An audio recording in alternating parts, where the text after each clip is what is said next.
بسم اللہ الرحمن الرحیم وصلی اللہ تعالی علی النبی الکریم۔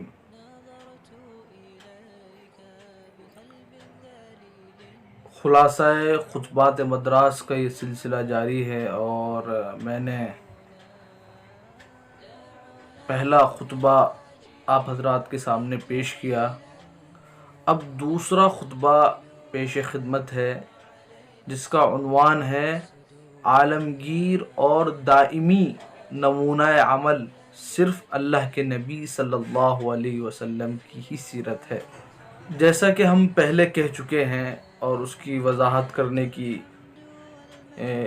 چندہ ضرورت نہیں ہے، صرف اشارہ کرتا ہوں کہ جو دنیا میں جو لوگ آئے اور لوگوں نے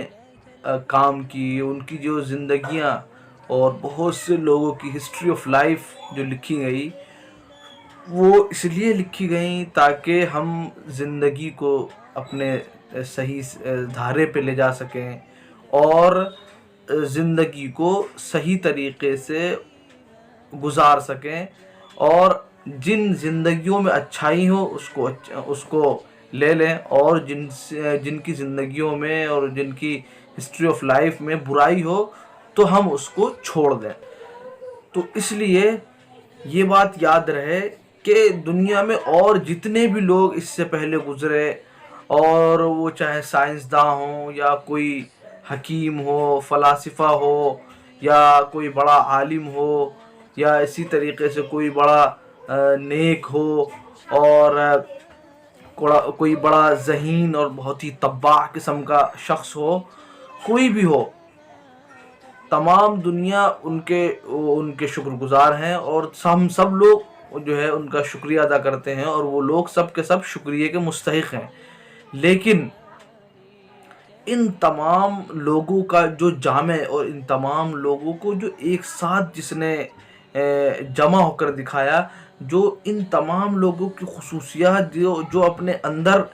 جس نے داخل کی اور جو ہمارے لیے مکمل نمونہ ہے، وہ اللہ کے نبی صلی اللہ علیہ وسلم کی ذات مبارکہ ہے۔ اس لیے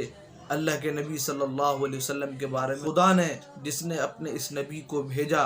اس کے بارے میں یہ کہا کہ یا ایھا النبی انا ارسلناک شاہدا ومبشرا ونذیرا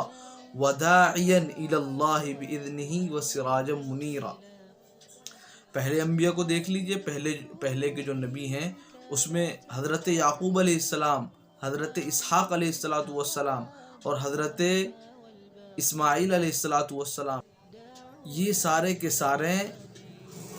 شاہد ہیں۔ یعنی قرآن نے جو لفظ استعمال کیا نا، شاہد، یعنی مشاہدہ کرنے والا، دیکھنے والا، یہ ان نبیوں کی یہ خصوصیت خاص طور سے ذکر کی جاتی ہے۔ اسی طریقے سے حضرت ابراہیم علیہ السلام، حضرت عیسیٰ علیہ السلام، ان کو خصوصی طور پر مبشر یعنی خوشخبری دینے والا کہا گیا ہے۔ جبکہ ہم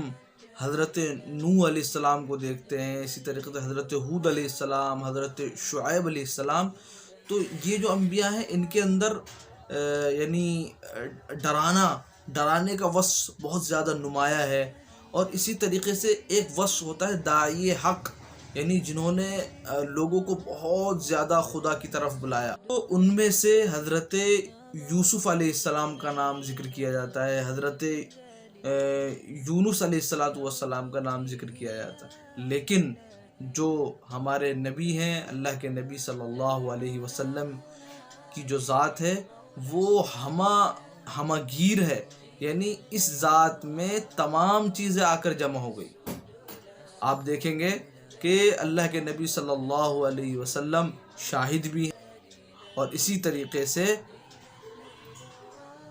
خوشخبری دینے والے، مبشر، وداعین، اور اسی طریقے سے جو ہے بلانے والے، خدا کی طرف دعوت دینے والے، یہ تمام وصف، اسی طریقے سے نذیر یعنی ڈرانے والا، ان تمام وصف کو قدرت نے بیک وقت اللہ کے نبی صلی اللہ علیہ وسلم کے اندر رکھا تھا۔